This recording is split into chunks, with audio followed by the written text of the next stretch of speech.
Let's Solve the Universe, Episode 7, recorded December 7th, 2018. Good morning, afternoon, or evening, fellow ladies and gentlemen of the interwebs. How are you today? That's good. I hope you're having a wonderful day and that we can make it even better with another dynamic episode of Let's Solve the Universe. I'm coming hot off the heels of recording an incredible episode with the one and only Carrie Ann Stevenson, but today I get to introduce you to a truly epic person. Carrie, you're amazing and epic as well, don't worry. I call people on this podcast epic, amazing, incredible. And that's mostly because I only allow those kinds of people in my life. In this case, we're talking about someone who started her journey in Zimbabwe and has become a Canadian. She calls herself your Canadian sister. And boy, oh boy, after meeting her in person and getting a chance to talk with her for 2 hours, over 2 hours, it was easily our longest podcast yet. She felt as close to sister as I've ever had. After all, I'm an only child. She's been on a journey of self-discovery and how to realize her own personal potential. And now she's beginning to share that message with the world. She's got an absolute heart of gold. She is a beautiful spirit, author featured in Dreams Unleashed, and a teacher of self-love. What a beautiful thing. We've been trying to do this podcast together for a little while. It's funny how life and fate sometimes intercede on our behalf. I'm glad that we waited, though. Why? Well, that'll become obvious within the first few minutes. We got talking about the idea of soul, belief, figuring out who you are, how you brand yourself, and even more. Cheron Kovacs is running the Christmas Self-Love Challenge. You can check it out at facebook.com/yourcanadiansister. Go on her Instagram, Your Canadian Sister, and soon launching her website, yourcanadiansister.com. During our talk, I saw so many parallels between her journey and mine. It was truly like talking with a kindred spirit. Anyone who knows me knows I don't use words like that very often, so I hope you stick around and listen to this episode in full, because truly, it was an incredible experience for me, for Cheron, and hopefully for you as well. Ladies and gentlemen, please welcome your Canadian sister, Cheron Kovacs!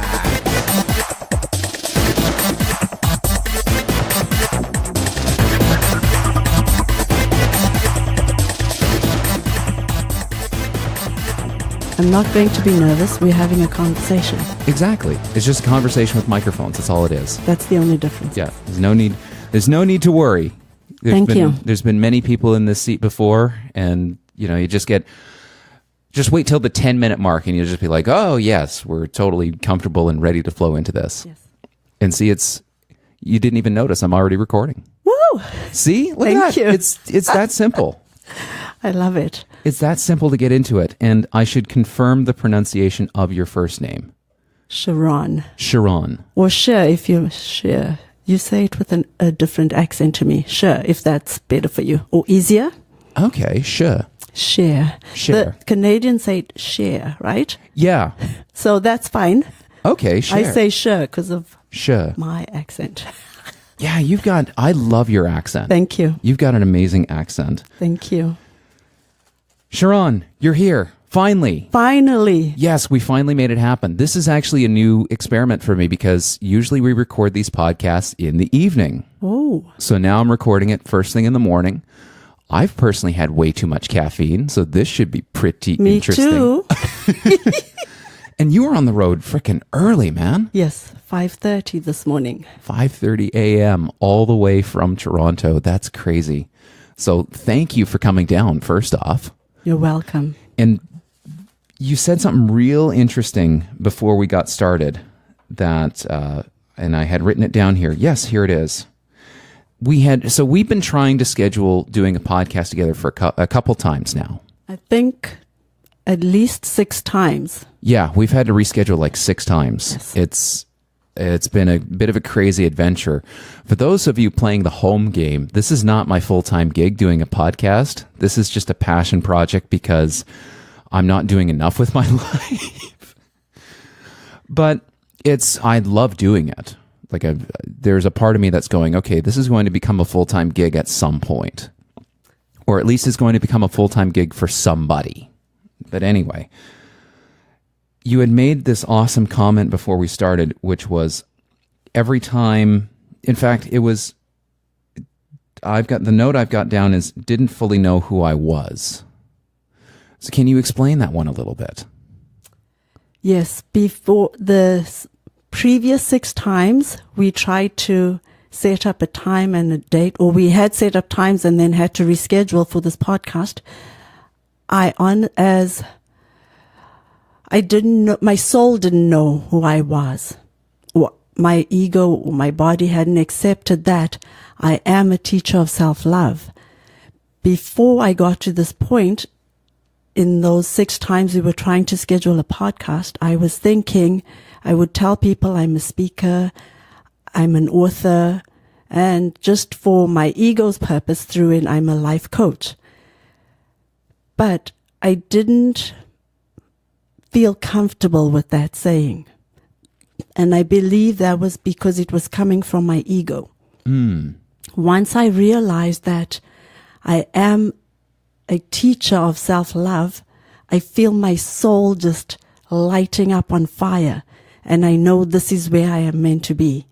You had the aha moment. Yes. You had the awesome aha moment, because that was something else we got talking about, this idea of going to these different networking events. You've had a tremendous journey. I mean, you've got one incredible story here. We were talking about going to these networking events and how do we introduce ourselves.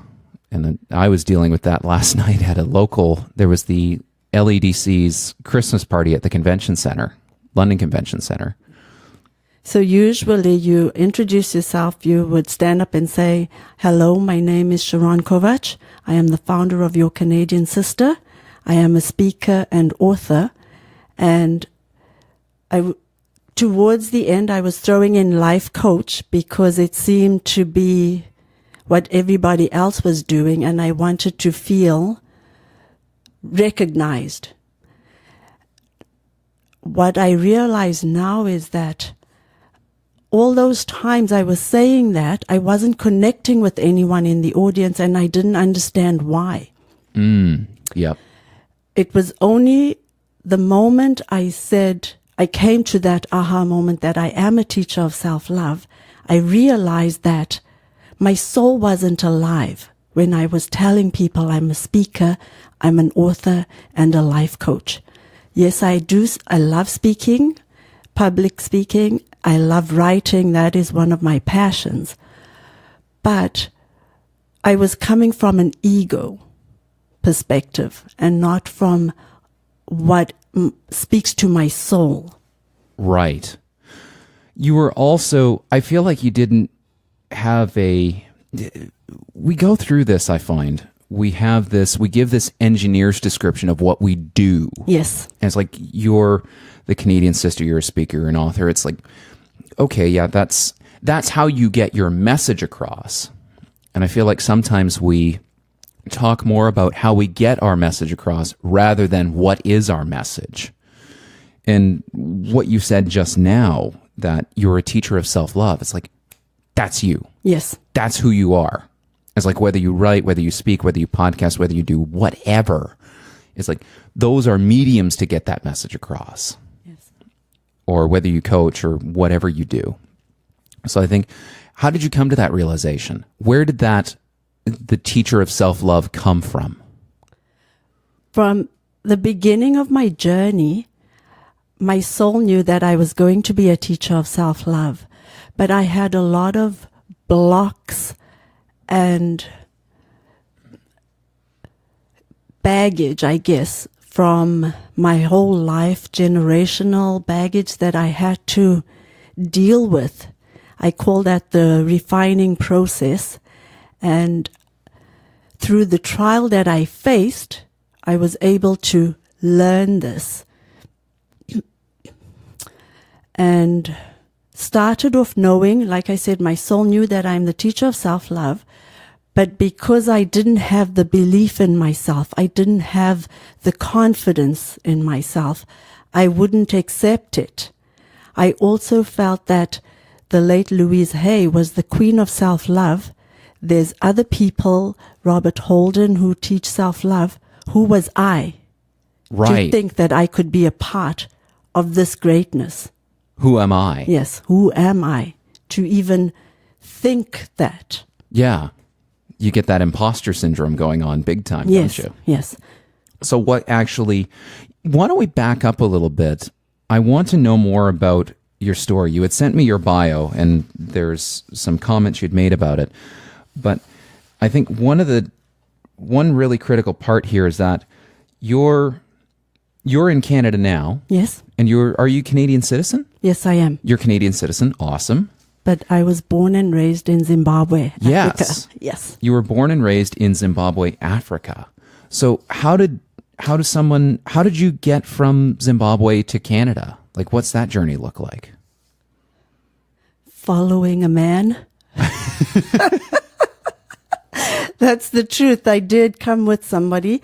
My family didn't like him, but I went against them and came here. Excuse me. After a year of being with this person, I saw what my family was seeing and just kind of coasted through life as everybody else, doing my thing.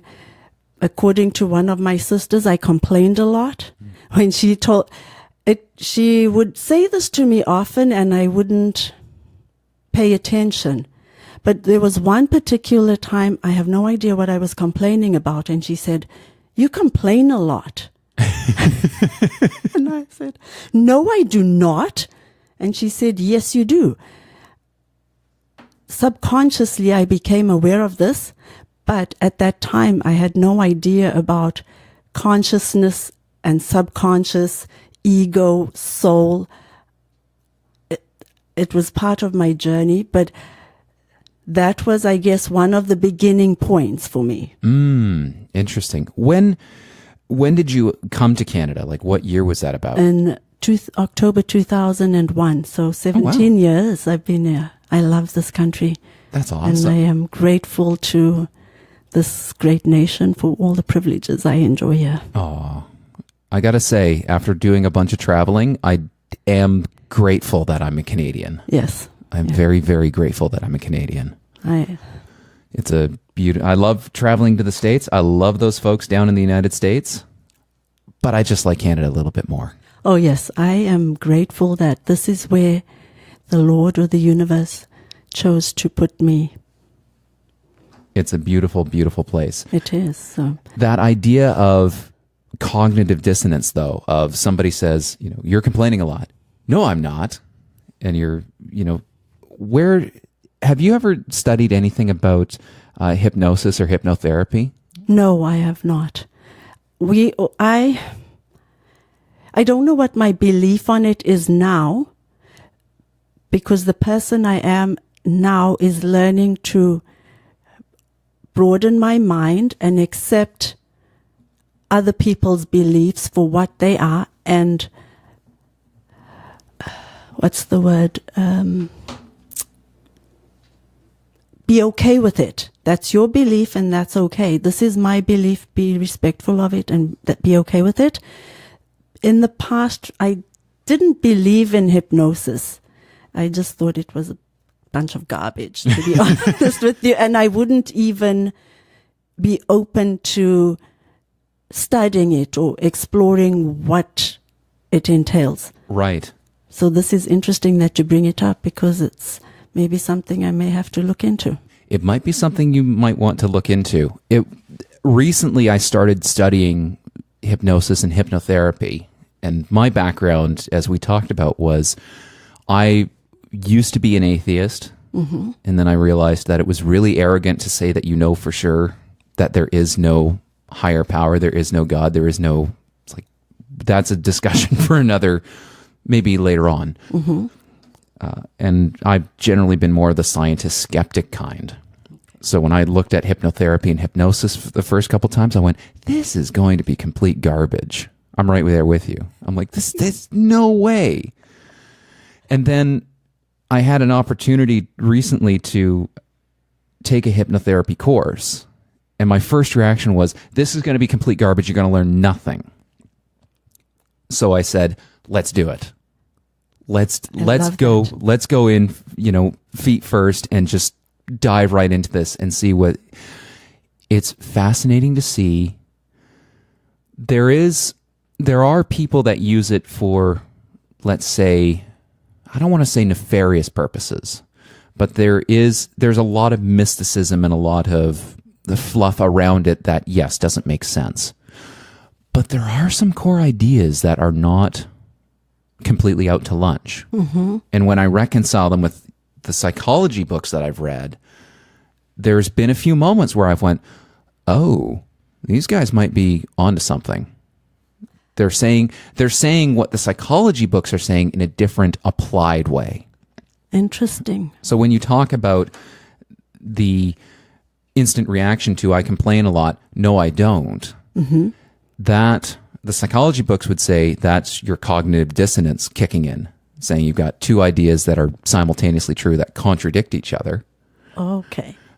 And then there's the hypnosis side that would say your emotional side, your ego side, your emotional side knows that what your sister is saying is true. And you're trying to redefine your worldview to make sure that your views stay consistent. Mm-hmm. And it's just a fascinating world to study. It is. So your background, you came here from Zimbabwe. Mm-hmm. What made you decide to, so after you split up with this man, yes, what made you decide to stay? The fact that I had no money to catch a plane to go back home. That's a good reason. Yeah.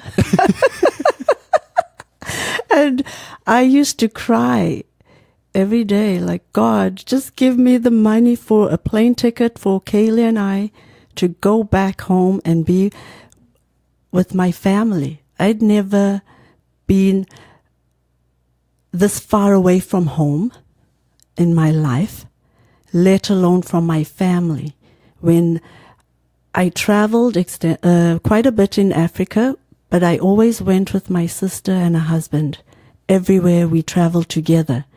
And this time I just, totally out of character, left home and went so far away. No kidding. Yeah, so after the breakup, of course, with the heartache that comes with it and all of that, I just wanted to be back with my family. Not to mention the fact that it was a great culture shock. And when it comes to winter, you're standing out there waiting for a bus. There's also thermal shock. Yeah.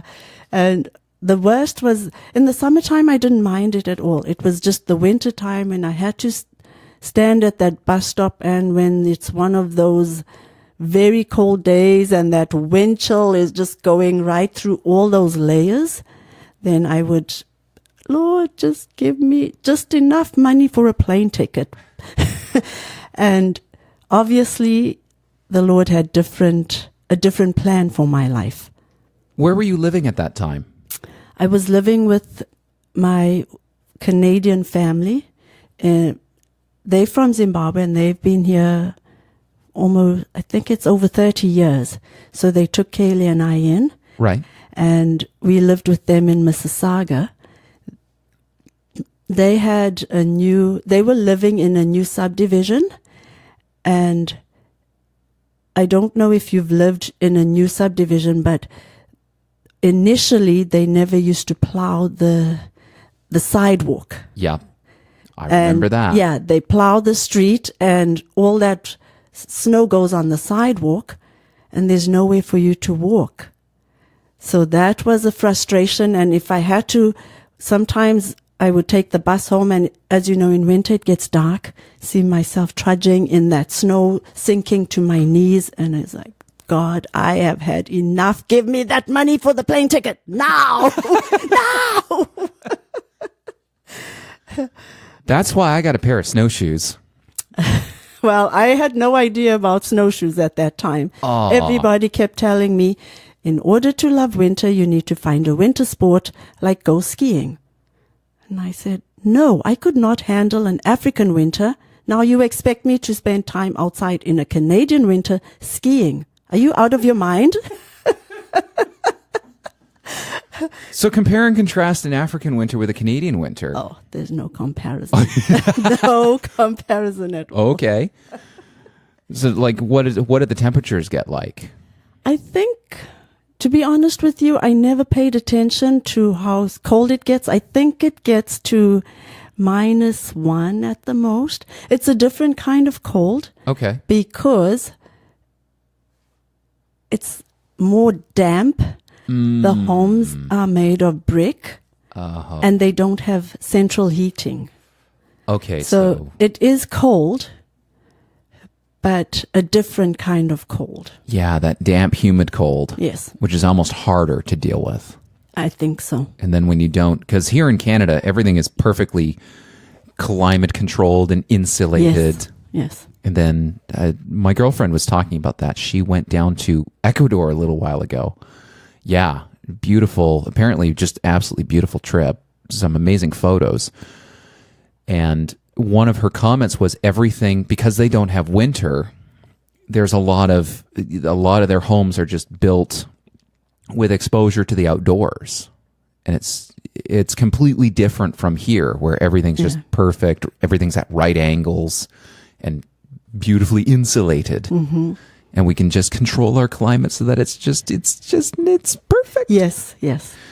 So that was quite the shock. Man, I've never lived outside of Canada for any extended period of time. So it's, that would be quite a shock to live in a brick home without proper insulation during winter. No thanks. No thanks. No, I think I would rather have a Canadian winter. Right. Yeah. It's cold, but it's insulated. Yes. So, wow. Yeah, I bet that was a huge shock to see all that snow for the first time too. Yes, it was. It was very exciting Yeah. the first couple of times, but then when it got cold, it's like, okay, enough of this already. I want summer. Wow. So as you're going through this journey, you've split up with this man, you've been taken in by your Canadian family. Mm-hmm. At this point, do you have any other support group? Or are you basically, your support group is your family and that's it? Like, what kind of family and friends do you have at this point? Yeah, they were instrumental in supporting Kaylee and I. They really, even to this day, still support us. Without a doubt, without a question. I just pick up the phone and say, I'm in crisis, and they will drop everything for us and be there. Wow. So that in itself has been part of my growth journey. At the time, I didn't realize it, but the person I am now does realize it. Right. Throughout this whole period, before you founded your Canadian sister, how were you supporting yourself? I was working as a receptionist, customer service, and then my last job, I worked for a construction company for 10 years as a project assistant. Oh, interesting. Project assistant. Mm-hmm. So what did that involve?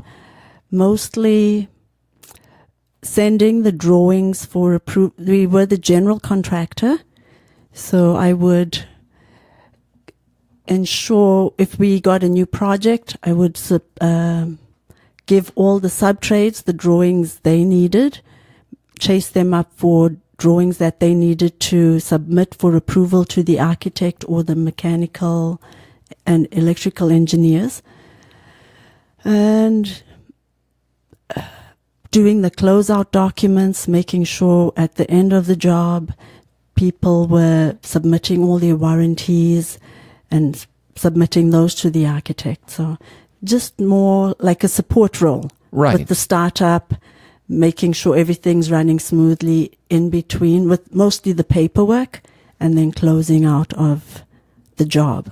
That sounds quite technical. Do you have an engineering background? No, not at all. Oh, wow. Yeah. So how did you end up landing that position?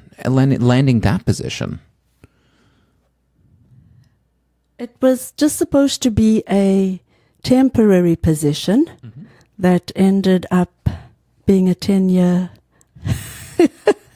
job. Wow. Yeah, so I did get to learn just a little bit how to read drawings. I couldn't read enough to fake my way, though. Sure. But I could speak about, those are mechanical drawings. Yes, on M1 you'll find whatever you're looking for. Those are the architectural drawings. You'll find the doors on A203 or something, you know. Oh, wow. Yeah, and then people think I knew what I was talking about.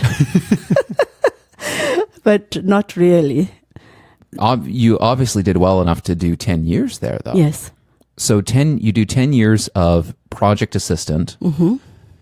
And actually, let me back up for a second. What is your educational background? Like, did you go to school to study something in particular? Or? I went to school back then to study. I studied as a secretary. Mm-hmm. Now they call them personal assistants. Yes. So that was my background. Oh, wow. Yeah. But this was, I guess the same thing with a different title, right? Sure. Yeah. And in more of a technical role. Yes. Interesting. So you did this for 10 years. Mm-hmm. At what point did you say, okay, this has been a good run, but I'm now ready for something else? Like, what did that look like when you decided to leave this role? I did not decide. Well, I had decided for myself, the plan for myself was to leave that role in June of 2017.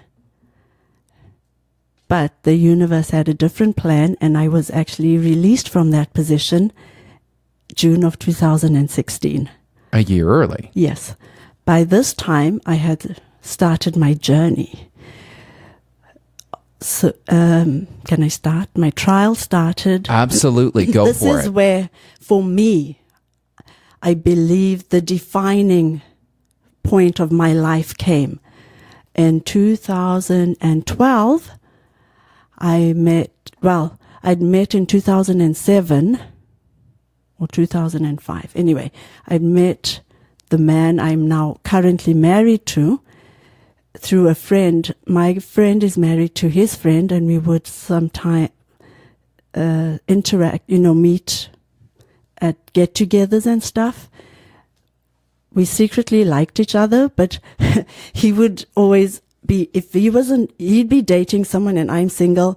I'd be dating someone and he's single. So it was never really aligned until, excuse me, I think in 2012, towards the end of that, we started dating. And then we decided we were going to get pregnant. We got pregnant with Kendra, my firstborn. My middle daughter. Right. When I was 3 months pregnant, we were planning to move in together because he had an apartment in Toronto downtown. I lived in Brampton, and we said we would just keep one. Makes sense to have one place. The day before we were going to move, he was deported from Canada. What? Yes. This was devastating to me. Understand that I was a completely different person at that time. I had different belief systems. I was negative and complained a lot. And I spent 2 years in a depression, something I would not openly acknowledge. Yeah, go ahead. Have a sip. These podcasts go long sometimes, so we got to stay hydrated. Yes, thank you. So, being in a state of depression, I was ashamed of my situation. So I lied a lot when people asked where was my husband. Kaylee helped and lied. In fact, a lot of my family helped me with this lie because of my shame and my guilt. And the most important thing was the depression. I hid the depression because the person I was looked down on people who had depression. And I'm not proud to say this, but that is who I was. And the person I am now honors everybody's journey because we're all on our own path. But it took 6 years for me to openly admit that I had depression at that time. Wow. I also had to believe that I had to be strong for my family and I had to keep going. Our court case has dragged out for 6 years. When Kendra was the summer of 2000, she was born in November. So this next summer, we went to Hungary to visit my husband. That's where he lives. And we got pregnant again with Kara. We did plan, we would want to have more kids, but not the way it happened. And I guess, again, was the Lord and universe design. Came back and was now a single parent of 3 kids. This was shame for me. I always felt, I don't know if it's part of the culture or just my own perception that being a single parent is kind of a disgrace or something. It's not, I know. But I don't know if I unconsciously felt that, but I also felt that I had found my happily ever after, my knight in shining armor, and in a heartbeat, this was ripped from me. So there was a lot of emotions I had to deal with. For 2 years, I was, like I said, in this depression. I was angry. Oh my word, I was angry at God. I was angry at the world. What did I do to deserve this? I'm not perfect, but I don't believe I've been so bad that I have to suffer through this. The turning point came when I remember that day clearly, driving home from work, and it was a cloudy day, but the sun was beginning to shine. The clouds were still there and the sun was beginning to shine through. And I looked up and I thought, wow, if the sun in all its magnificence can shine through those clouds, there has got to be the sun shining in my life. And so there must be a blessing in this situation. And from that moment on, I said, God, I have no idea what that blessing is, but thank you. I said it in a very ungrateful way. And every time I started feeling sorry for myself, I just said, thank you, God. There's a blessing in this. I have no idea what that blessing is. At that time, I had no idea, by saying thank you, even in the most ungrateful way, it was changing my life. This is when I was led to a network marketing opportunity that I took, and to this day have not worked it. But some of the connections I made led to being in a book club. And the book that we read was, led to personal development. Yes. And then the personal development through the same network marketing led to the book club reading. And we were reading the book by Robert Hollowell. Working with the Law by Robert Hollowell. Working with the Law? Yes. Interesting. And it was because I was doing this personal development, and this book made me think like, oh, wow, I want to know more about me and who I am and what I'm all about and stuff like that. So I started studying more, reading different books. Then again, when I got into the network marketing, I was looking for money, because I wanted to get out of debt, have a better life for myself and my family. The money is now on its way, because I can safely say that for Right. who I am. But it's, as I know, when I was looking for this money, I kept feeling that something is missing. What is missing in my life? And I realized love is missing. And I thought, well, I have love. I have the love of my family. I have the love of my friends. I love my family. I love my friends. So what more could there be? And this, now, because I asked those questions, I then had to do internal work. And in my opinion, internal work is not for the faint of heart. Especially, when you bury things from your past so deep in your soul that when they start coming up to be addressed, it's very, very painful. The first process I ever went through, I cried for almost 3 weeks nonstop. But by doing that, it freed me. And as the journey continued, I realized that the more internal work I did, the more freeing it was. And I learned that whatever happened in the past does not define who I am today.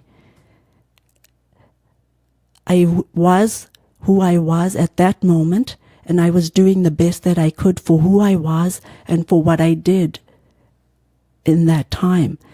And another important lesson I've learned is that the past doesn't matter anymore. It's in the past and it's gone. Why do we focus on it? Mm-hmm. There's nothing we can do about it now. No. In my opinion, for my own personal life, I would not change one single thing about my past. I have no regrets. Yes, I did some stuff that I am not proud of, and I certainly wouldn't want all over social media. Sure. Thank God there wasn't social media at that time. Sure. But I know that was just a little part of leading me to this moment in my life. I've had that conversation with a lot of different people about, if you could go back in time and change something or do something over again, would you actually change anything? I always keep coming back to no. No, I would absolutely not. It's like even the biggest mistakes I've ever made, I've at least learned something critical from each of them. Yes. And they've all made my life better in some way. And it's not always obvious. Sometimes it's not obvious for years why you went through a certain level of hell, either external or personally created. Mm-hmm. But you need those experiences. I absolutely agree. If you don't have those experiences, you don't end up appreciating what you get later on. Absolutely. Absolutely. So I would just like to go back to something from my trial. Sure. Of course, in the trial time, there's a good trial is not a good trial without people who put you down and do their best to keep you down and buried. Yes. I've learned now those people have actually did me a favor in a way that they could not even comprehend, because when they were busy putting me down, I then hid from society. And in that time of hiding, I was buried. And I always look at it as at that point, my life was a lump of coal. And that lump of coal was buried and faced the heat. And I have now been refined, and I am now this teacher of self-love who is this beautiful, radiating diamond of love and light. I love it. Thank you. I love it. I hope that's got to get online somehow. That's got to get into people's minds, because that's a beautiful metaphor to describe what you've been through. This self-reflection journey that you went on, what did that look like? Were you doing a lot of writing? Were you doing a lot of meditating? What did that look like for you? I was doing a lot of meditating. I did do a bit of writing. I actually co-authored the book Dreams Unleashed by Claudette Snow. But I couldn't accept the fact that I have the gift to write. I wouldn't accept the fact that I'm a published author. My ego, even as much as my ego would tell people, oh, I'm an international best-selling author, I didn't have that belief in me. You hadn't grown to accept that. Yes. And it took a year and a half to actually accept that. And when I accepted that, writing is my passion, and I'm not attached to people's opinions of whether I'm good or not. I have a message, and I'm going to write. And I've just been writing and writing and writing the last 6 weeks. It's more like journaling, but journaling of the lessons I'm learning daily in my transformation. I love it. Thank you. You might have noticed around this room there's a couple of different writing devices. Typewriter over there, there's a typewriter in the closet, and there's an Alpha Smart keyboard over there. I love the whole writing process too. Me too. There's something about it that is just so deeply cathartic to get those thoughts, to get those ideas out. And I'm with you there. I've had writing sessions where I've bawled, just cried and wept. And I've had writing sessions where I've had to stop because I'm laughing so hard. But it's amazing what that can bring out. And you're absolutely right. When you work on this stuff, you've got to be ready. Yes. You've got to be ready to face whatever. Sometimes there's been parts of my writing where I forgot about stuff that happened in my past. And then suddenly I start writing about it and I go, ooh, am I ready to talk about this one? Even if it's just me that's going to see it. Yes. And that is, so you asked me in this time I was doing a lot of meditation, and I was reading a lot of spiritual books. I love studying Dr. Dyer, Abraham Hicks, the late Louise Hay as well. And I got to a point where mostly Dr. Dyer, and he was speaking about stuff that I didn't understand. So I stopped studying his work for a bit. But as you keep growing, I kept studying, but studying other books and reading other works. I was led back to Dr. Dyer, and he always talks about being a servant. Being a servant and serving wholeheartedly. And once I learned that and stopped focusing on my ego and where's the money coming from, I want this money, fame and fortune. Sure. Because it's fun, let's face it. Absolutely. And I mean, I still want the fame. Sure. Not the fame. I still want the fortune. Sure. Absolutely. But I have a different desire for wanting that fortune now. Right. Not before I wanted that fortune. Yes, I will. When I get to it, I'm going to have a great big fancy house because I am deserving of that. And that was a lesson too. I did not feel deserving. I didn't have beliefs. I didn't feel deserving of receiving good things. I didn't have belief in myself, in my ability to achieve the things I was achieving. Right. But I didn't give up. Many, many times I was giving up. But I have some phenomenal sisters who I have attracted into my life along this journey. And they have accepted me for who I am on the good days and on the really bad days, the ugly days, Yeah. without judgment, pure love, and we keep each other motivated and moving forward.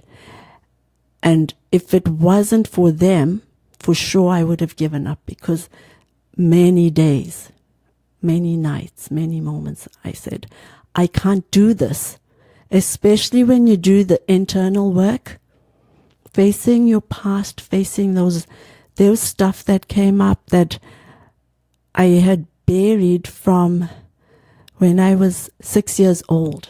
Wow. Yeah, 6 years old came up, and every time it came up, I wouldn't address, I stomped it down.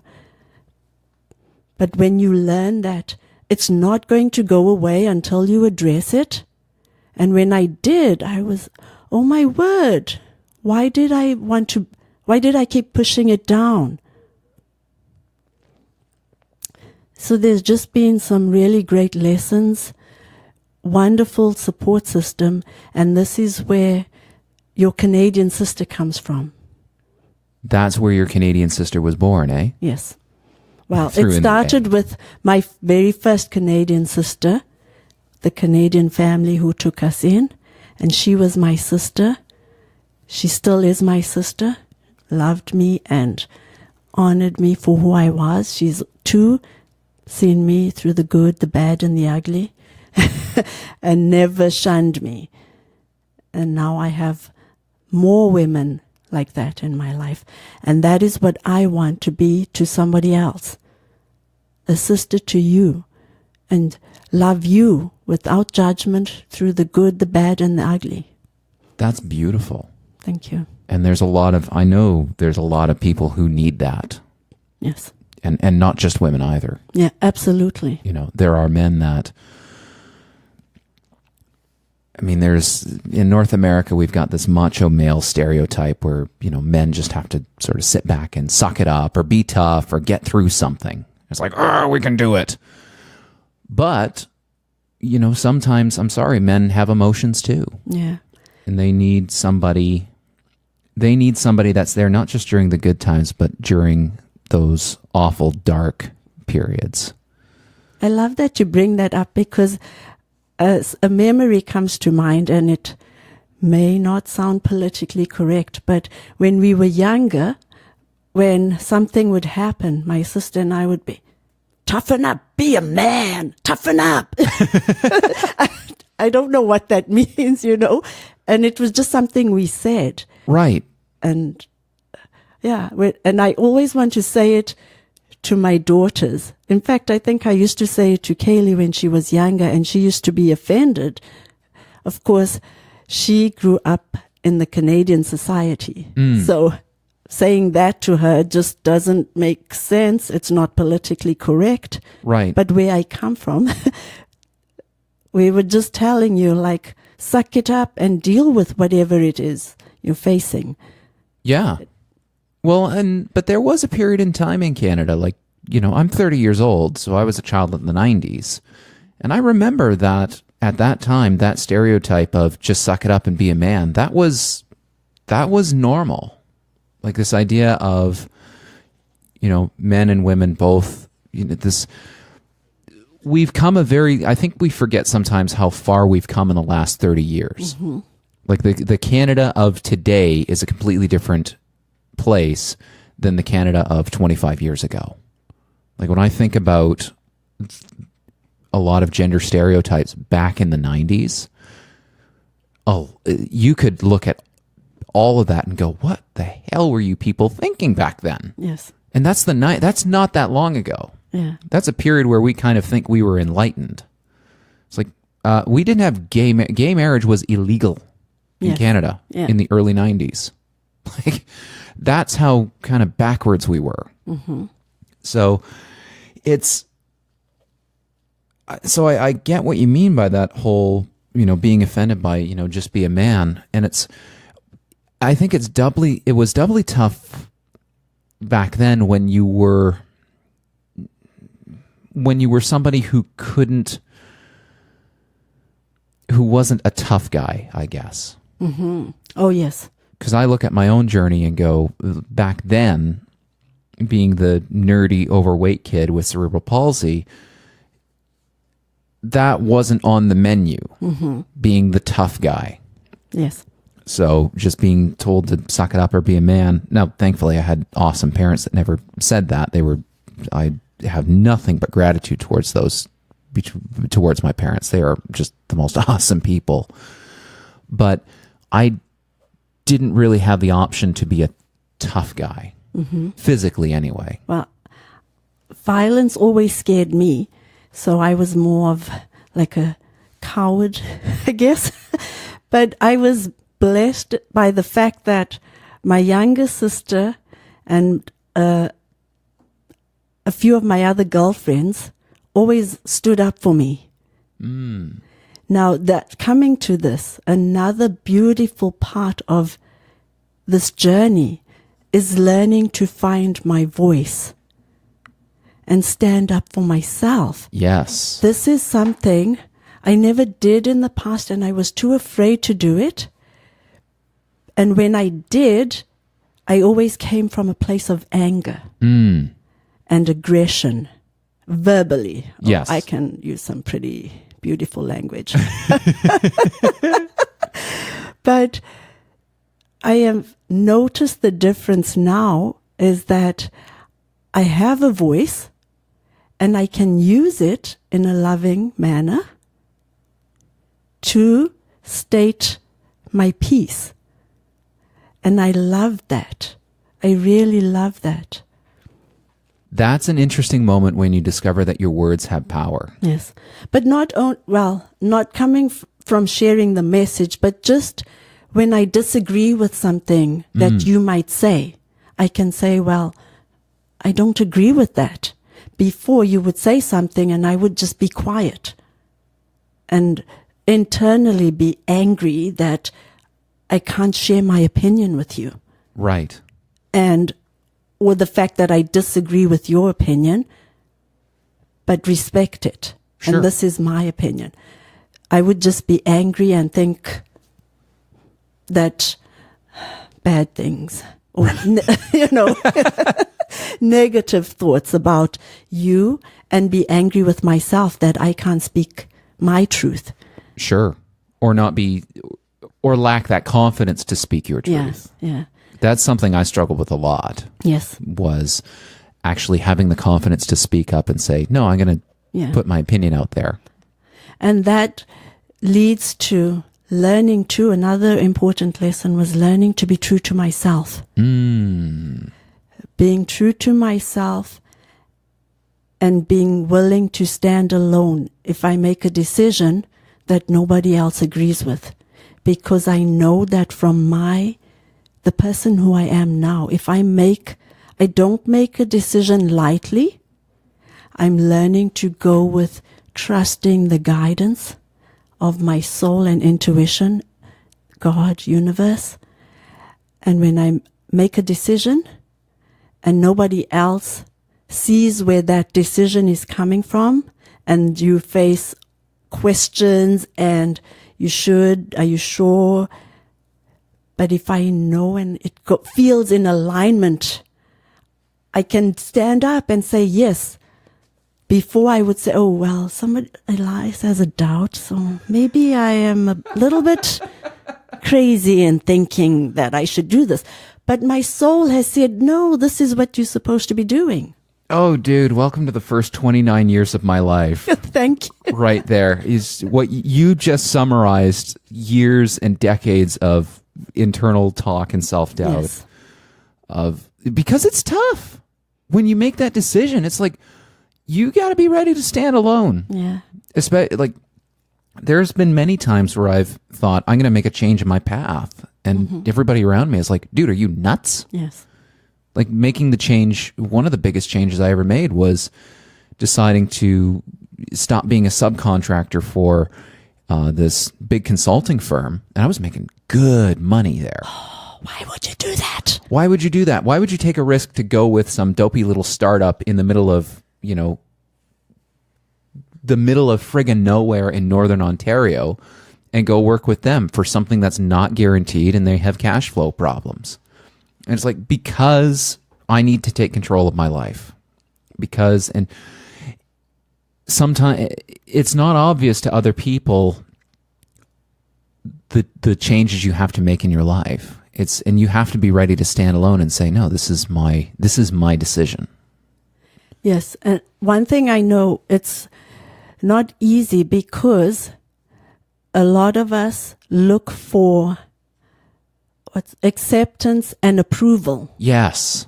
We need that acceptance and we need that approval. And I remember when my journey began, I was seeking approval from certain members of my family. Yes. And they were silent. And because they were silent, it made me doubt all the more, which leads me to my Canadian sisters who were pushing me and backing me and helping me to continue with this. I realized at this point, I know, just because my family's, those people that I am expecting or approval or for them to say something and they don't, doesn't mean that they are not watching. Yes.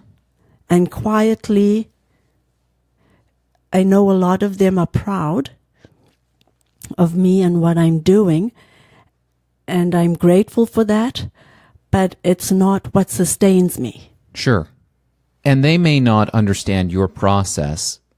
The other part I've learned too is I used to think about, like, when I would get advice or guidance or anything from my parents or my family that I disagreed with, I would always think that not always think, but feel like it was coming out of a place that was, you don't know me, or you don't know what I've gone through here. You just don't understand.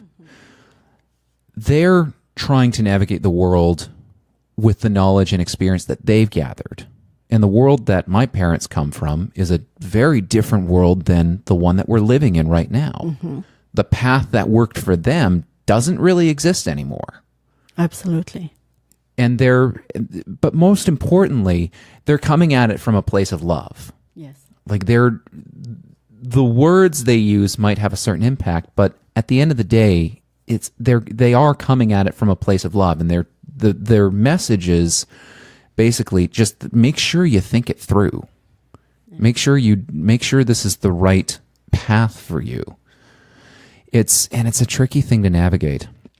I don't know if you find this as well.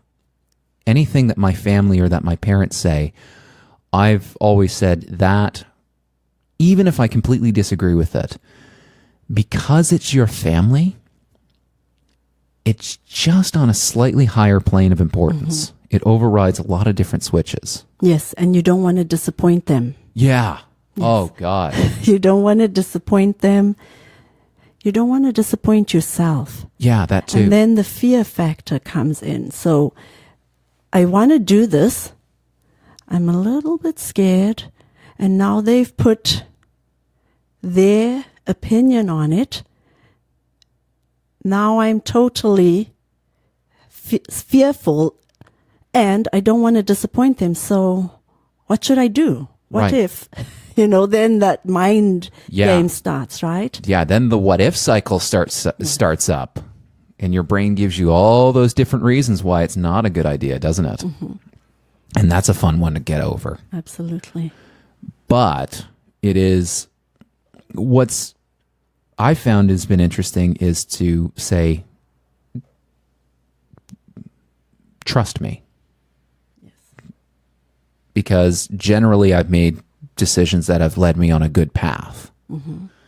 And sometimes even just sitting your family down and explaining, I don't expect you to accept it. I don't expect you to agree with it.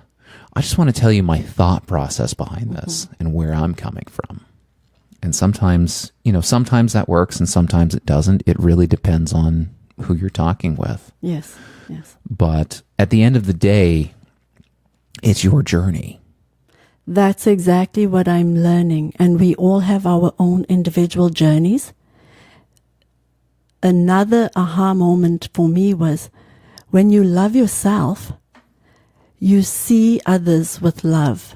You see them through eyes of love, and you're not so fast to judge. Yes, from a habit and an egotistical, your first instinct is to judge. But I always course correct and say, it's not my place to judge this person's journey.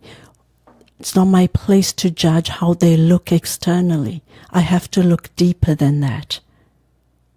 And that I find is so, so beautiful and empowering to me, to be able to see past somebody's. Yes, of course, I still have moments where somebody will cut me off in traffic, and then I would be like, and then I say, sorry, Lord, please guide and protect that beautiful soul. I have no idea where they're rushing to. Right. But before, I would be so angry, my word. Yeah, just freaking out in traffic. Throwing papers at the windshield and then thinking, whoa, thank goodness that was a piece of paper and not something that could shatter my windshield on the highway. Yeah, that would be a bad thing. And then it's like, seriously, did you realize how foolish that act was? It's like, no, I really don't care. He cut me off. He had no right to do that. You showed him. Yeah. And he's long gone. Yeah. And it's such a waste of energy. And doesn't even realize. Yeah. And doesn't even realize. Yeah. But so these are all just great lessons, in my opinion. And they have been great lessons for me. Yeah. It's a tough journey at times. It is, yeah. But it is so worth it. And, one other thing was learning to open my mind. Before, I believed that I had a box mentality. And it's this way, and if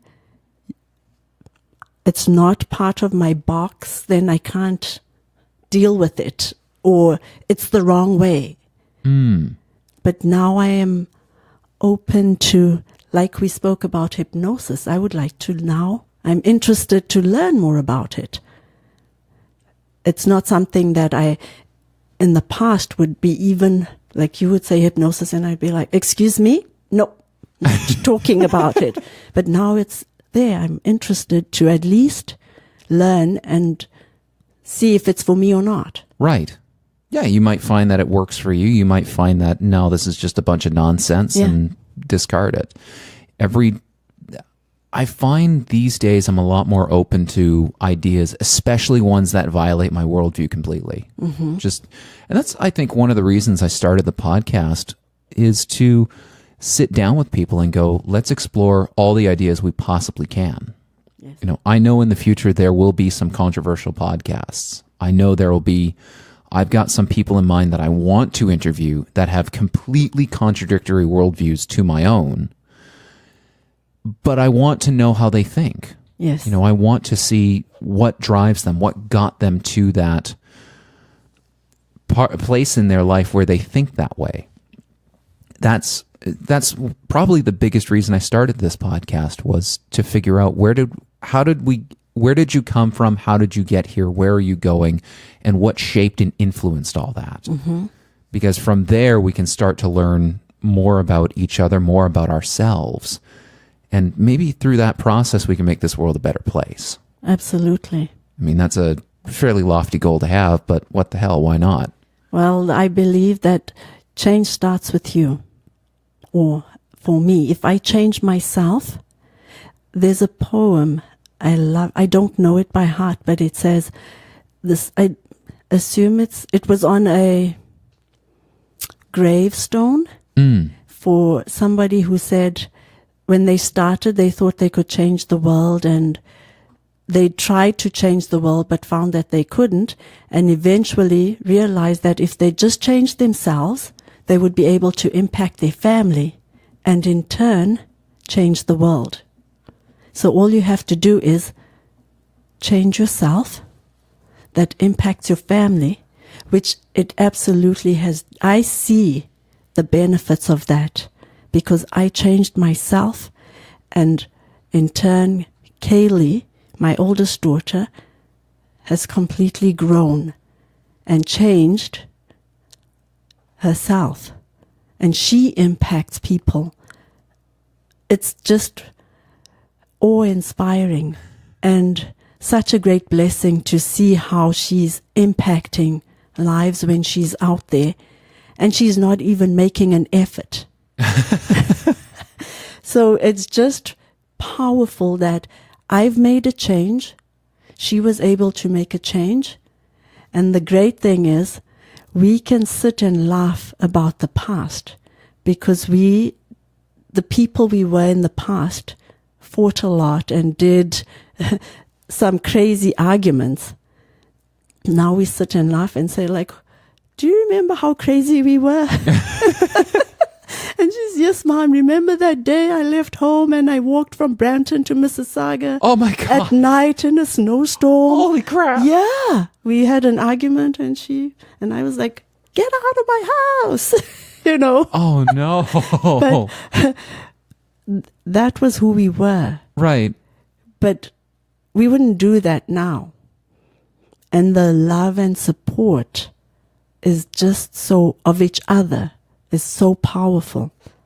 That's awesome. What is she doing now? She's working and supporting our family. Oh, nice. Yes. That's awesome. I want to touch on that self-belief for a second. Yes. Because that's a theme that keeps coming up, not just with all the podcast guests I've had, but in all these different books that I've read.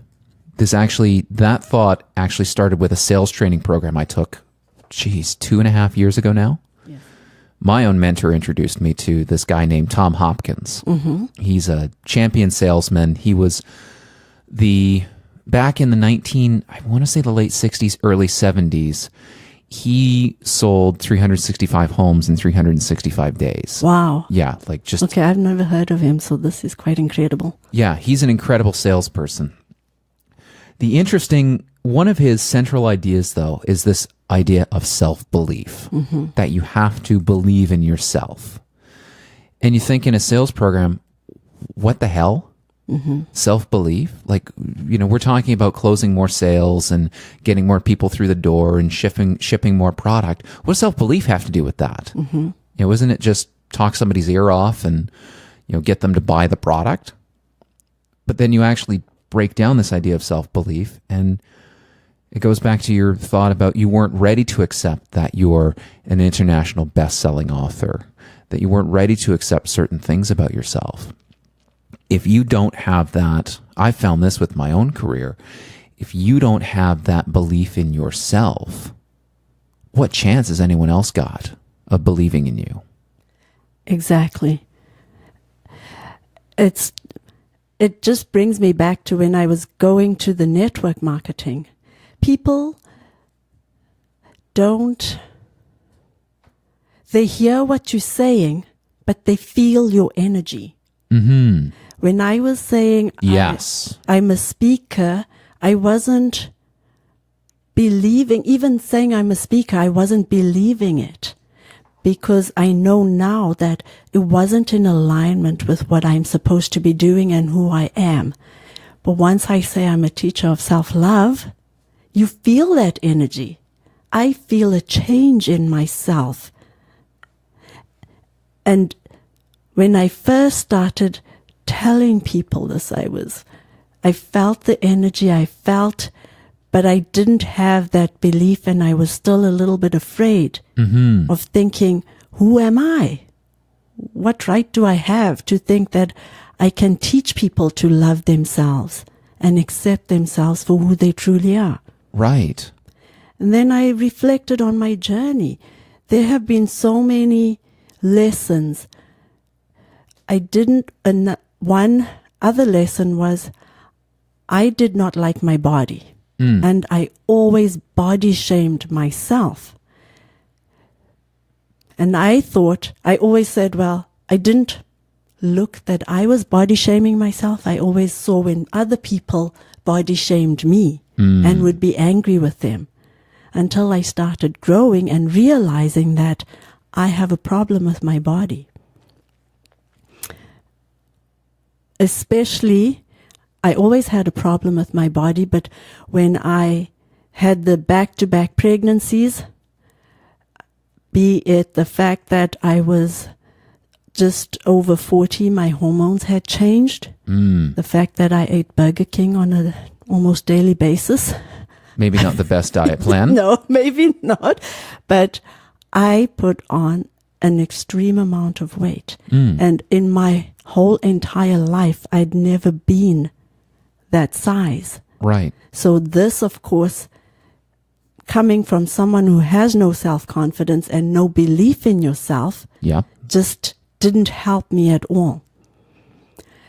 And then I started eating better, walking, and started slowly releasing. But mostly for me, my issue is with my hips. Sure. Some people don't love them. Some people like body shame me for them. Sure. Some people say the best gift I ever had. For me, that was my issue.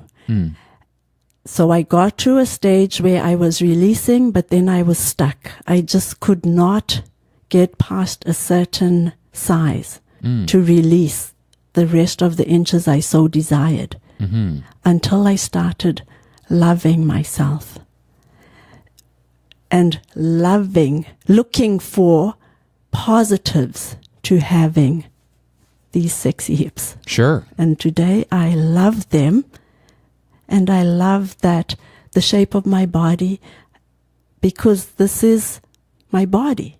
Yeah. And it houses a beautiful soul, and it's not really, in my opinion, about how big or small or fat or thin you are. It's more about what's inside. There's an amazing connection between your physical and emotional state too. Yes, I know that. Absolutely. But that's people's journey, and they have to get to that point, right? I had to go through that. Yeah. Same here. Emotional and turmoil and up and down. And today it's like, okay, well, I love my body. And I tell the world, yes, I love my body. But deep down inside, I know I don't. I know I don't. Right. But now I do. I know that without a doubt. And doing my self-love challenge, I hug my hips every morning and say, I love you, That is something that has helped me. Yeah. I mean, you've got a body that works. Yes. That's the other part too. I was just reminded of this about a week or two ago. My girlfriend and I, we were having this conversation about surgery and, different body conditions. And I remembered an experience early on because we were talking about, I'd done a speech about my disabilities or my design quirks. Like I've got poor vision, I've got tight tendons, and I've got the cerebral palsy bit. And how I've learned those can actually be advantages. Like with the poor vision, well, when I'm in the men's change room at the YMCA and I don't want to have the experience of Oktoberfest in high definition, I can just take my glasses off. Yes. I don't have to deal with that. With the tendons, I was at a charity bike ride, and the group instructor said, if you want to dig in for more power, aim your toes down and your heels up. And I went, well, that's how I bike anyway. Like I don't bike flat-footed because of the tight tendons. Yes. I bike heel up, toes down. Oh. So I'm digging in for power anyway, which explains why I'm able to get crazy speed on my bike. The point of this was, I remembered way back when I was maybe 5 or 6 years old, and I had surgery on my tendons. At that time, they were super, super tight. Like I was on my tiptoes all the time. Yeah. So I had surgery to help release those tendons a bit. And there was a period of memory is a fuzzy thing. I feel like it was a 2 to 3 week period where I had leg casts on and I was wheelchair bound. And I remember like the first 2 nights of I had to lay down and I could not move my legs at all. And just, Wow.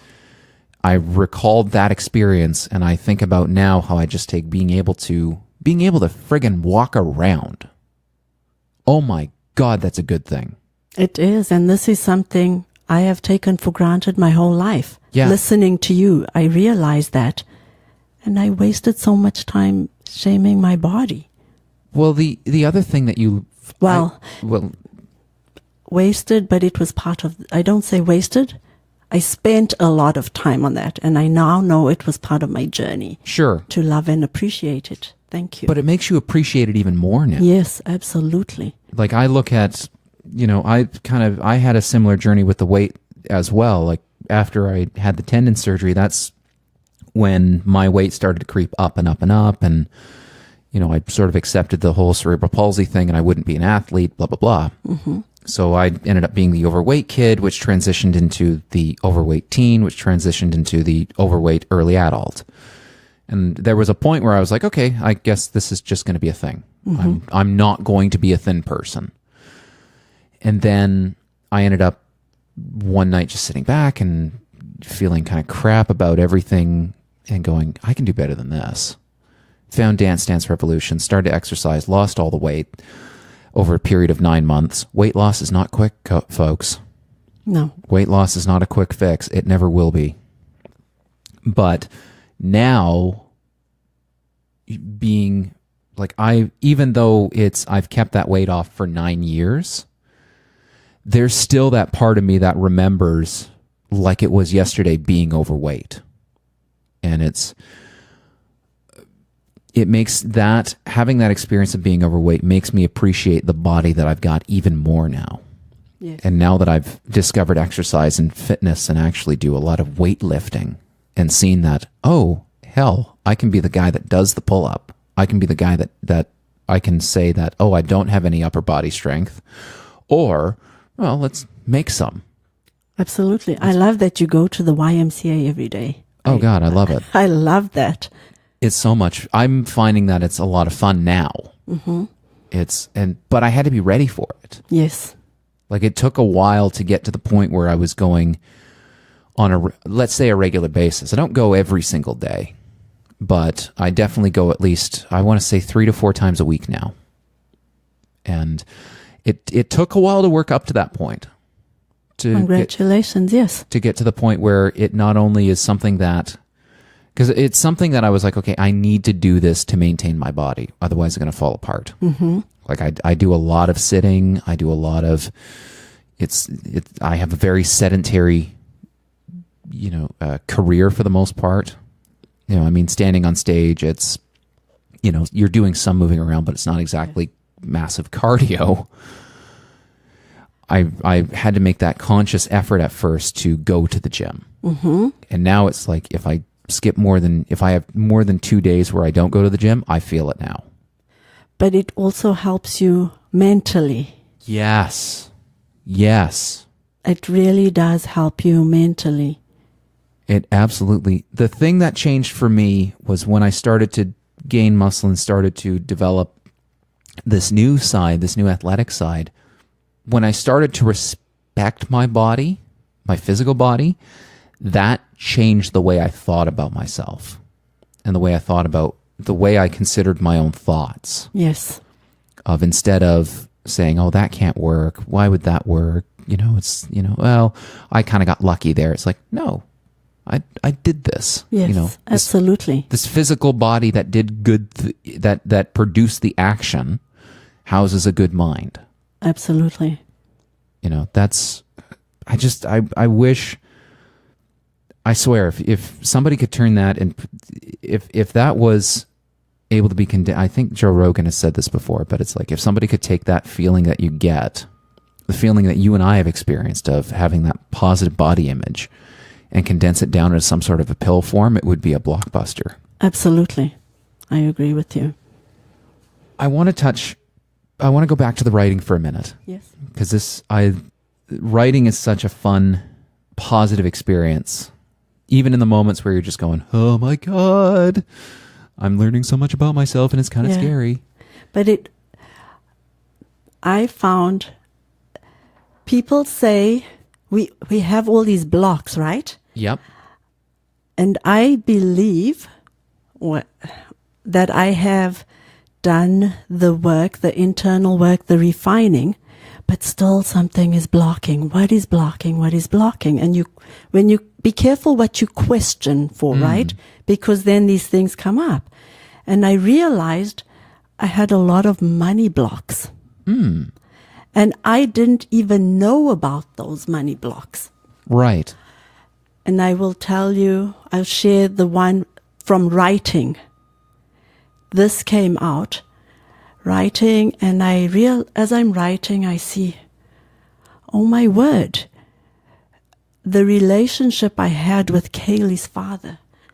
I never had good thoughts when he ended the relationship with me. For a long time, I had negative thoughts towards him. And the person I am now realized that I had a money block. I always felt inferior to him because he came from a wealthier family than I was. And may have played a part in the relationship, at least for me. He has his own journey. He obviously I was not able to speak his love language, and that's okay. Because that's, for me, I'm okay with that. But it's just was quite interesting that there was something unconsciously blocking me, that I felt inferior. Yes. Another block, we always thought money was the root of all evil. Yeah. Money is not the root of all evil. It's people who use money for evil gain. Yes. And there's also people who use money for the greater good of others. But once I got over that, and the amazing thing is,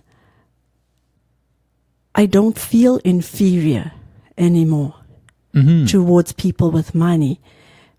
But I also know that I am not superior to anybody else who has less than I have. Right. And I love that. Well, it also depends, too, on some people's burn rates. Yes. Because, I know a lot of what I would call successful people, or at least people that look like they have a lot of success on the outside. But then you dig for 5 minutes and you realize, oh, okay, you make 6 figures, but you spend 6 figures. Yes. So you're no different than anyone else that's in the race, let's say. And it's very interesting when you dig past the surface on some of those folks. Yeah. But it's, for me, that was just incredible that came up. Right. And it was just part of my journey and helpful to me because I know that I need to be of humble service. And the work that has been done and the refining that has been done on me has been to teach me these lessons. Had I gotten the money in the beginning when my search began, I would be one of those people earning 6, 7, 8, 9, 10, whatever figures, and spending 6, 7, 8, 9, 10 figures on stuff that is not important. Well, that's where my journey ended up. In the first couple of years, making a bunch of, the first couple of years of when I got out of university and started working, doing that subcontracting. I mean, the first 2 years was, I basically took everything I made and used it to pay off all my debt. Which was, it was an amazing feeling to be able to do that. Yes. But then once that was done, that was a goal that was eliminated. And then I just started to acquire things, like old video games and CDs and whatnot. And stuff that, there's certainly any of the stuff I've acquired has meaning and there's a purpose behind it. But there was a point that I reached where I was like, there's got to be more to life than this. That money and I'm with you that money is neither good nor evil. It's a tool. Yes. It is a tool that can be exchanged. Life is certainly easier with money. Yes, and for sure the money is now coming, but I will be able to use it in a more powerful way. Yes. Yeah. My quote that I use all the time is I like to use money to make memories. Yes. Like sometimes I remember one time my friends and I, we were at this store, and it was just after Christmas. We were headed out of town to go somewhere, and they had these ridiculous monster hats. And I remember I grabbed a bunch of them, went and bought them, and went up to my friends and went, I bought you guys a present. And we all wore these stupid, ridiculous hats and just drove, to wherever the heck we were going. But it was like, I didn't have to spend that cash. Mm-hmm. And realistically, we never used those hats after that. In fact, I don't even know what the hell happened to them. But the memory that gave me will last a lifetime. Like, it's something I can think back on now and go, man, that was a fun thing. Yes. I feel it. I'm just envisioning. Yeah. That was so much fun. Yes. But again, the money was the tool that made that happen. Yeah. It wasn't necessarily good nor evil. Mm-hmm. I will challenge you to drop one word, though, from that. You had said humble service. Yes. So I don't know if you saw the post. I was just at a couple days ago. As of this recording, it was a couple days ago. When this recording gets posted, I'm not sure when that'll be. But the date today is the 7th of December, 2018, which is hard to believe. Yeah. But I was at TEDx Trinity Bellwoods, and you would have actually really loved it. It was organized by a group of women, and their theme, they were tying in with the TED theme of TED Women. Okay. And one of their ideas was showing up. Yes. And one of their speakers they had, her brand is Professor Maya. And she was talking about this. She was talking about the effects of apologizing for everything. And, I was laughing through the whole thing because she was talking about, what do we do when we're late? We apologize. Yeah. What do we do when we're in a meeting and we want to make a statement? We put our hand up and say, I'm sorry to interrupt, but, this might be a stupid idea. And she talked about the idea of being humble, that it's something that can really the idea of being humble is something that can limit what we do. It can make us want to hold back. And it's like, there's nothing wrong with being of service to somebody and letting the world know about it. Like that was one of the key takeaways from that one, was just to stop being so humble. When you actually look, she brought up the definition of humble as basically understating one's value. Like when you actually look at the definition of it, that is part of it. At least her interpretation of it was. I beg to differ from my own perspective. I believe that being humble is powerful. Okay. In my opinion, society wants you to be macho and I have this going on, I have that going on. Humble is power. Right. Because it's the humble people who change the world. Interesting. Very way to quietly change the world by their works. Right. And that too was something that I struggled with. How can I be humble and make money? Right. Well, how can't I be? Well, is it being humble or is it just being present? Because I feel like it's, or not being present, it's letting the actions speak for themselves. Absolutely.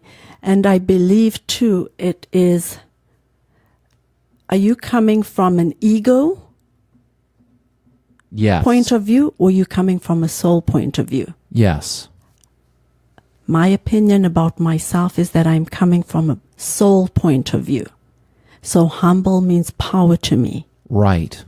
If you come in, this is my opinion. If I was coming from, and yes, my journey started as an egotistical, wanting all these things, but not realizing I had many blocks because I wanted all those money and to be of service to people,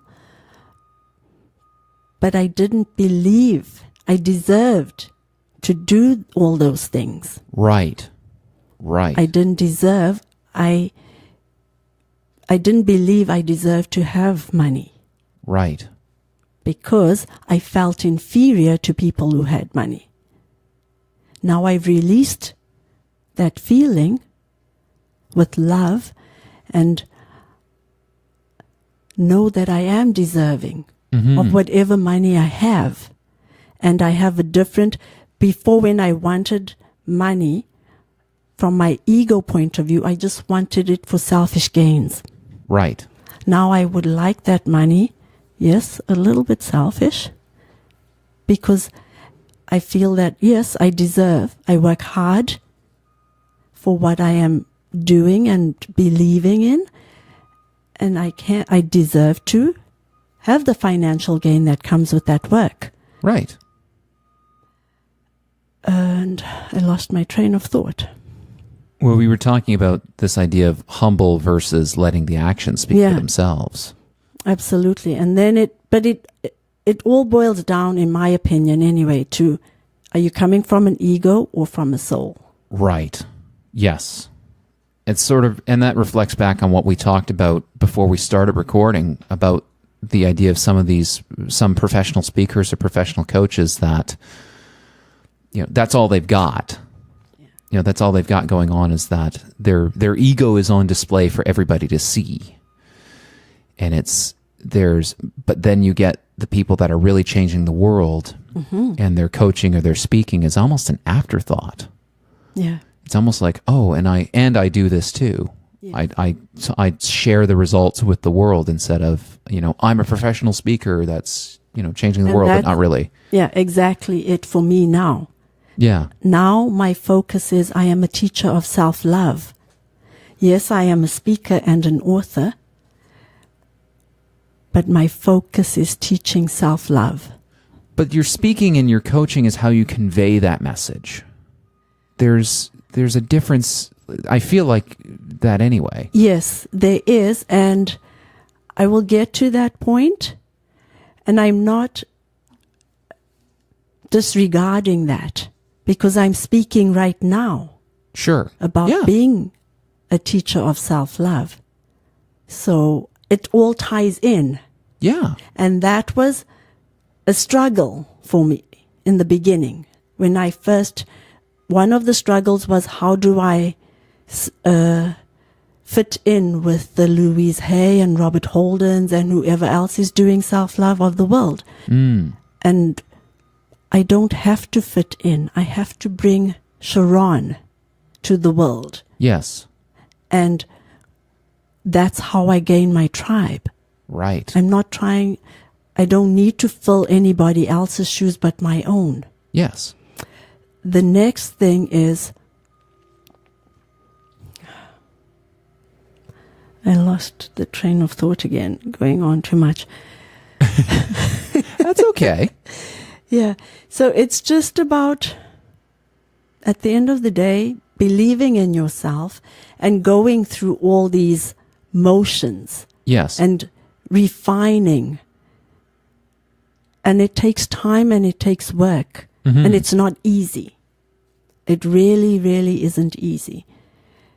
But you can do it. Yes. If I can do it, and I know people say that all the time, but seriously, I believed I was nobody.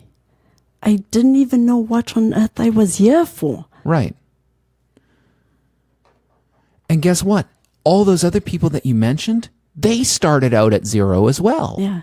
Like, do you think that somebody like a Tony Robbins or a Tom Hopkins or any of those folks, like, do you think they just were born and, No, they have incredible stories.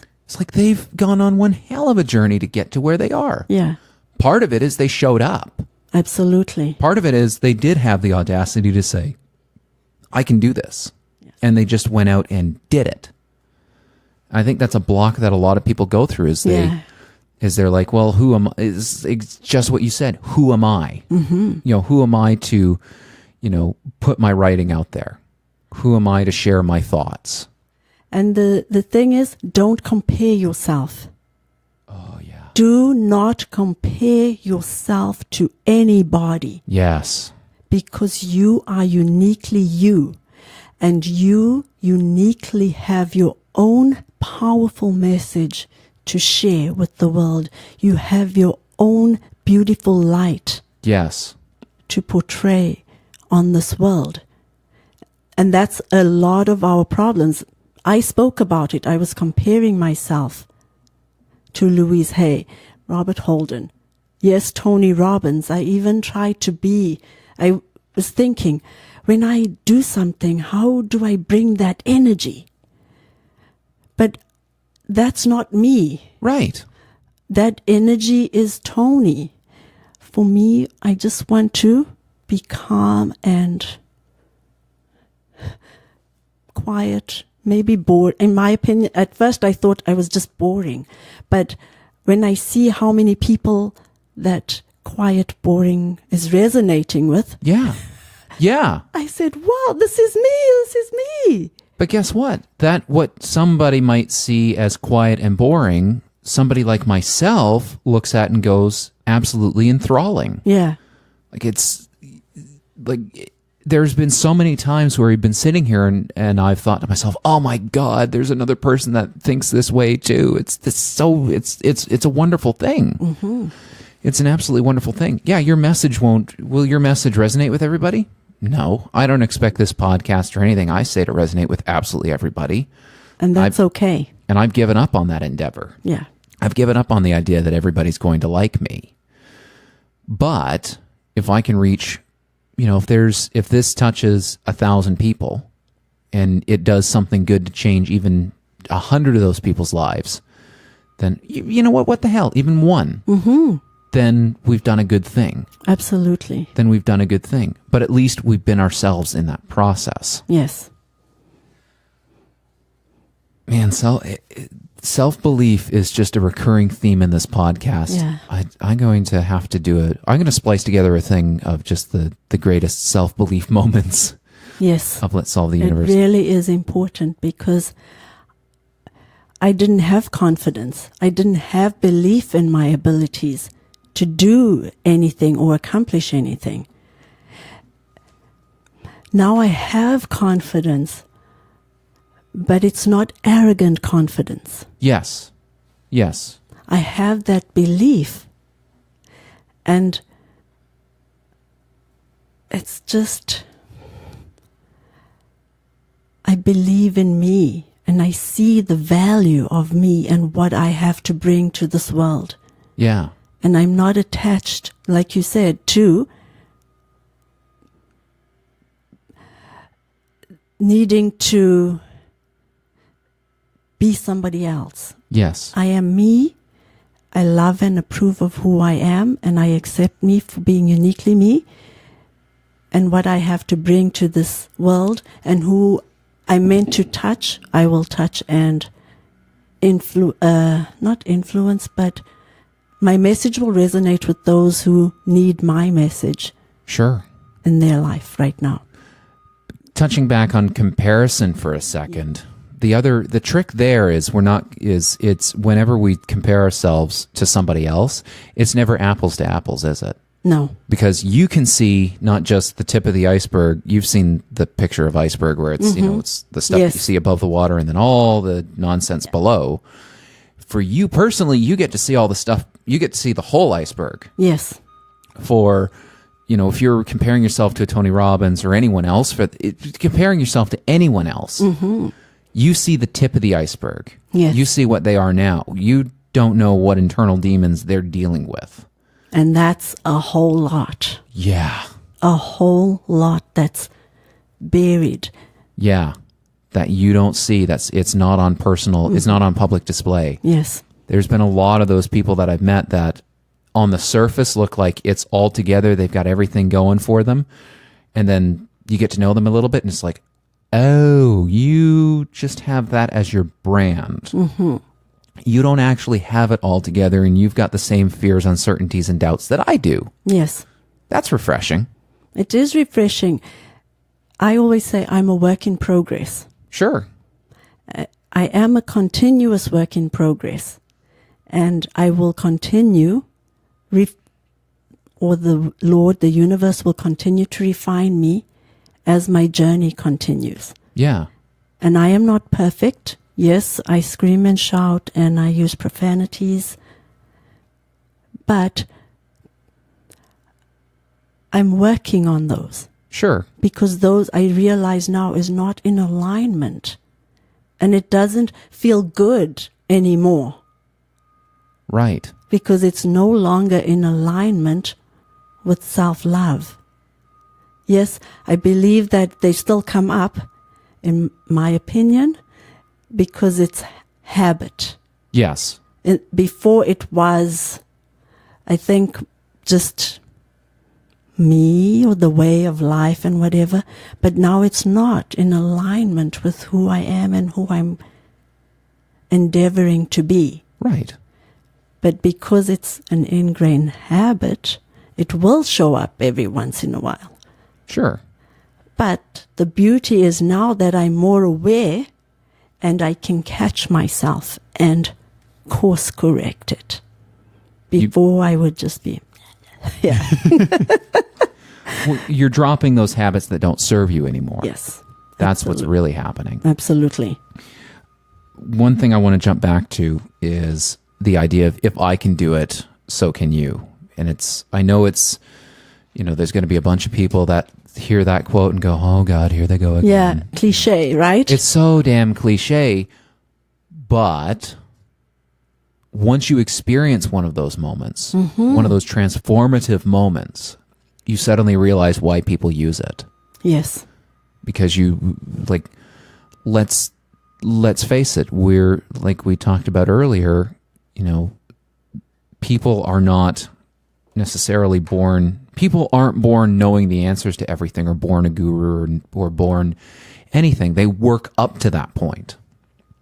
Like, look at the years and read any success story, and most of the times it's like it took that person years and years and years and years to get to the point where they were, quote unquote, great. Mm-hmm. It's like there was a lot of years of grinding that we just didn't see. Yes. But they did it. Absolutely. They did it. And so when I hear somebody say, if I can do it, so can you, that one resonates with me because, like, with my own weight loss journey and the fitness journey I'm on now, it's like, yeah, I did it. Mm-hmm. I've seen that with that effort, you can get it done. Yeah. Well, when I started my journey, I was like, I'm a poor girl from Africa. I can't do it. Oh, yeah, I've seen this so-and-so from Africa, and they've done it. But that's okay, because they just were special, and they had something going on. I have no idea. Right. But that was for them. It's for all of us. It doesn't matter whether you grew up rich, poor, from Africa, from Canada, from Japan, wherever you grew up. If you take the time to work on yourself and not expecting the world to change and conform to what you perceive or want from the world, then absolutely you can do it. But you have to start with you. Yes. More importantly, you have to start. You have to act. You have to act and find somebody who sees and believes in you more than you believe in yourself, especially when you begin. Oh, yeah. Because my mentor believed in me. My sisters believed in me more than I believed in myself, and they saw a greatness in me that I was not able to see up until this moment. Yes. So you need to find somebody who will stand behind you. Yep. Somebody who sees that potential. Yes. And will encourage you lovingly. Yes. To step up to the plate. Yes. Like just keep at it, keep doing, keep acting, keep trying. Yes. Like that's... Absolutely. I remember one moment in particular when the first Mo Mondays I ever went to was here in Mo Mondays, London. Mm-hmm. And at the time, it was a very large event.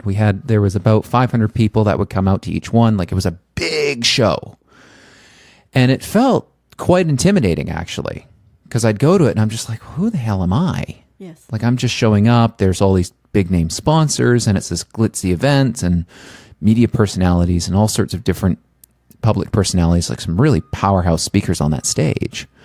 I was just like, oh my God, like, am I ever going to make it onto the stage? It sort of felt like it wasn't even a dream to get on the stage. It was more of a fantasy. Yes. Like maybe one, that'd be kind of cool one day, maybe. Mm-hmm. And then fast forward, like a year later, I was hosting the damn thing. Wow. Like I had a chance to host it, and I'm like, and not only that, like just through a series of chance of meeting people and some, and just putting myself in the right place at the right time, I managed to meet a bunch, Michael Doyle, who, I got to meet Michael Doyle through going to Toastmasters, which kicked everything off. Mm-hmm. And then through him, he's friends with Melissa Schenk, who's a local media personality. She does MS2 production. She's awesome. But then they asked me if I'd come on board and help them out with Mo Mondays London, because they took over the license for it. And then fast forward to like May of 2017, I'm hosting my first show. Wow. And I'm going, and it was just like, it was this moment of like, what the hell? Like, I've gone from fantasizing about just performing on the stage to I'm the guy who's introducing the speakers. Like, it was a moment of, oh, I can do this. Yes. This is, you can, if you put yourself out there, you can do these things. Like, what was the only thing that was really holding me back was this idea of I'll never get to that point. Yes, but I love that saying, when the student is ready, the teacher appears. Yeah, that too. When you were ready, you were led to Toastmasters that connected you. Yeah. And so on. And then the next step and the next step. So when you are, my message to those out there, when you're ready, the teacher will appear. Yeah. That will help you to the next level. Yes. No, it absolutely does. Yes. But you've got to be ready for it. Yeah. But the transformation that happens once you are ready is unbelievable. Yes. It's so but cool. It takes work. It does. Yeah, it takes work, and you need to be ready for that work. Yeah. When the first couple times that I was hosting Mo Mondays London, like the first time I hosted it was, that was bumpy. Mm-hmm. I was definitely bumpy. By the time we got to the January show, I was much, much better at hosting it. Yeah. Like I had figured out, here's what I need to write. Here's what I need to remember. Here's, how I can transition people. I had worked on the technical skill and gotten a lot better at it. Mm-hmm. But, that was just an incredible journey it opened my mind to the possibilities. Yes. That I had gone from, this is something that I'm not capable of doing, to, oh, I did it. Absolutely. I did it. And not only did I do it, so that May show, May 2017, have you met Michelle, the founder of Mo Mondays? No. Okay, we got to get you two to meet because you'd like him. He came down to run a workshop. Him and I were running a workshop the same day Mo Mondays London was on. So we were running a workshop during the day, and then that night was going to be the show.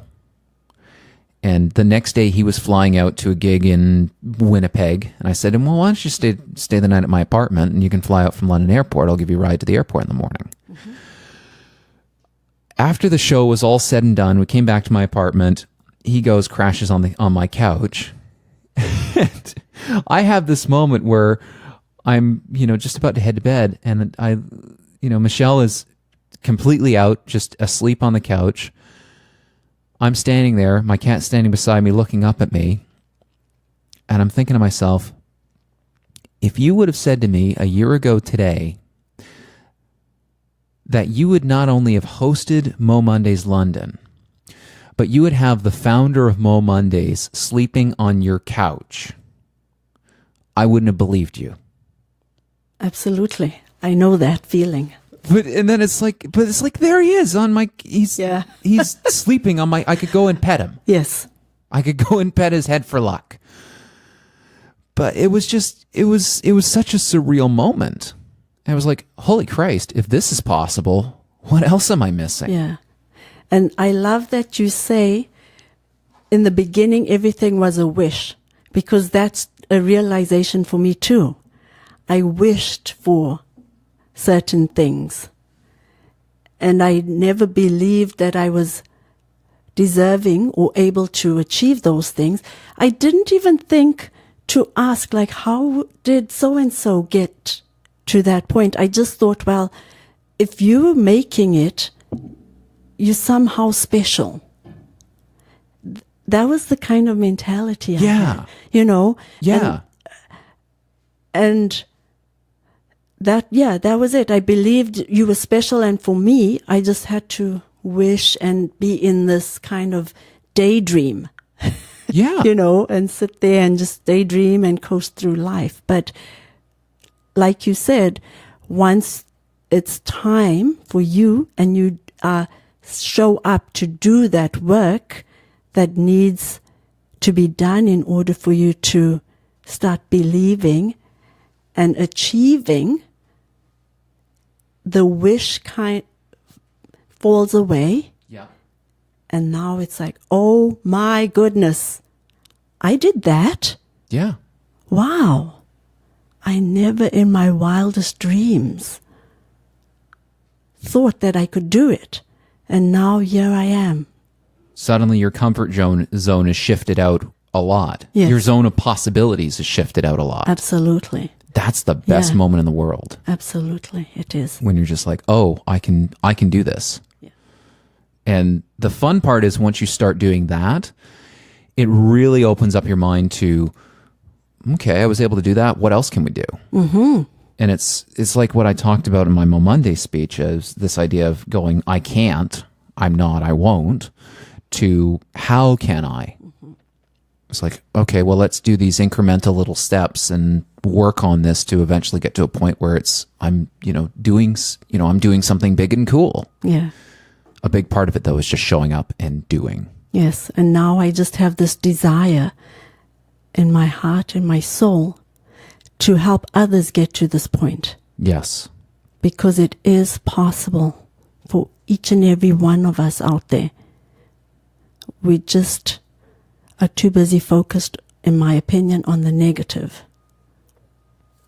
We got to start up an If I Can Do It, You Can Too club. Yes. Because once you realize that is actually true, as cliched as it might be, it's actually true. It's the most beautiful thing in the world. It absolutely is. We're coming up to the end here. I want to ask you about the self-love challenge, because you had told me about this. You had pasted a couple of the images that you had posted. Are these posted live on Facebook somewhere? Or? Yes, they are. And I have to do my post for today. I haven't done it because I was on the road so early. Yes. But this has just been incredible. Coming up to, I guess, the steps of, okay, I have to be a self-love teacher. Then I compared and didn't believe that I could fit into that. Then I tried to do a workshop and that didn't work. Tried to looked into setting up webinars and those weren't working because I kept feeling something's missing, and I get divine guidance too. I tell you, once I now accepted that I am the teacher of self-love, my girlfriend sent me a YouTube video about some guy talking about a self-love, I think a self-love challenge. And I got in there, listened for a minute and thought, oh my goodness, I have been in the wrong place all along. I am the teacher of self-love, and this is what I need to be doing. I don't want to listen to the rest of this, not because I disrespect the person, but because I didn't want to start using their ideas. Ah. I wanted it to be my own. Yes. And I tell you, within 2 days, I was thinking, I'm going to do this challenge in the new year. And divine guidance said, no, you're doing it December 1st. And I said, well, that's 2 days away. I don't even know how to set up. I always say this to look for the positive. I haven't tapped into my technological intelligence yet. In other words, I am totally right. I don't know. And I tell you, once I said, okay, I'm up for that challenge, the ideas just started coming. And I have set up the whole month's challenge, the quotes, the pictures, everything, myself. And I say that with great pride and joy, humble Sure. pride and joy, because even Kaylee says, Mom, wow, I can't believe it. But this is what is in alignment. Yes. I am now in alignment, and the response to the challenge has been off the charts. Off the charts. And I said, it's just simple. Yeah. Hug yourself and say, I love you every day. Once a day. Or if you, I said once a day because I know when I first started doing that, I felt very, very uncomfortable doing it. And it took a lot of practice. And these are just guiding steps, simple steps. There's some people in the challenge who have past the uncomfortable, but they're still participating, and the feedback is that they are really enjoying it. I am so grateful for this journey leading up to this moment when I see how many people are participating all around the world. A heart's desire to impact people around the world, and strangers are joining. Strangers are sending me messages. Thank you. Thank you. Just for a simple act of learning to give yourself a gift of love this Christmas. Wow. And that too was something, when a belief for me was, if I love myself, I believe that by loving yourself, you were conceited. And no, just even taking time for yourself. I believe that, no, we don't do that. But you do need to take time for yourself, and you genuinely need to love yourself for who you are. Mm-hmm. Because again, if you don't love yourself, what chance has anyone else got? Absolutely. You know, you have to feel those things for yourself as well. Yes. It's hugely important. And this is coming from a guy who's a skeptic, folks. So hopefully that's a bit of social proof. Yes. I love that. I do my best. I try. We have explored so many topics that I had no idea where we were going to go with any of this, but I love the fact that our journeys have got some interesting parallels to them. And I think you've done some incredible, amazing things with your life. I'm so glad that you're sharing your message in this way now. Thank you for allowing me this opportunity. You bet. It's been my pleasure. I am grateful. Thank you. Where can people find out more about you? They can find me on Instagram at Your Canadian Sister, or on Facebook at facebook.com /Your Canadian Sister. Ah, yes. And my website, yourcanadiansister.com, is coming soon in the new year. It's Cool. under construction, so look forward to that. There will be some great stuff on there. I'm working on launching an online course, a couple of workshops and webinars. So Lots of exciting stuff in your future. for the new year, yes. And hopefully in the new year, we'll see a book from you. Oh, yeah, that too. Oh, yes, that too. Absolutely. Good. Put that writing to good use. Yes. Cheron, this has been epic. Thank you so much for making the drive down here today. You are welcome, and thank you And for having me a part of this. Thank you. it's been my pleasure. Dear listener, we will talk to you again very soon on Let's Solve the Universe.